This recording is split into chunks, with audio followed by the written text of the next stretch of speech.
a Japanese Steve Jobs? Why, asks a Japanese magazine, wasn't the iPad invented in Japan? The short answer would be that Steve Jobs isn't Japanese.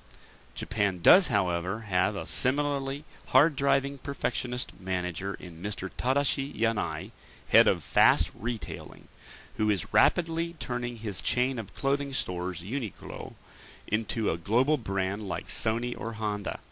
Uniqlo, offering reasonably priced casual wear, has recently opened flagship stores in Paris, Moscow, and Shanghai, with plans for overseas sales to surpass domestic revenues by 2015. This year, the majority of its 300 new hires were Japanese, while some 100 were from China, South Korea, and elsewhere.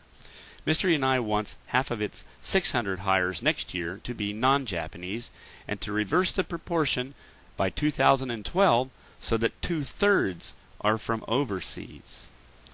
In line with this goal of becoming a truly international company, Fast Retailing recently announced that it is shifting its company language to English by March 2012. Such a policy is rare in Japan.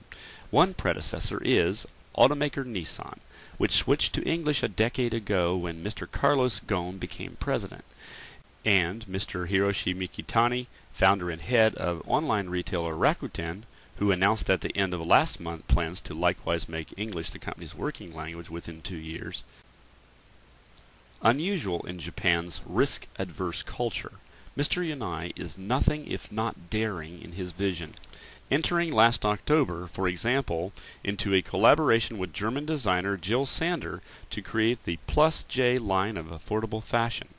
The American brand Theory, which was purchased by Fast Retailing, has recently made a similar hookup with the young Belgian designer Olivier Theyskens. Mr. Yanai's latest venture, announced July 13th, is a partnership with Mr. Muhammad Yunus and his Grameen Bank in a social business to manufacture clothing in Bangladesh at prices affordable to the local population. Fast Retailing first established an office in Bangladesh in 2008 to oversee the manufacture of goods for sale in Japan, but the new operation will primarily be to train local workers and contribute to the local economy.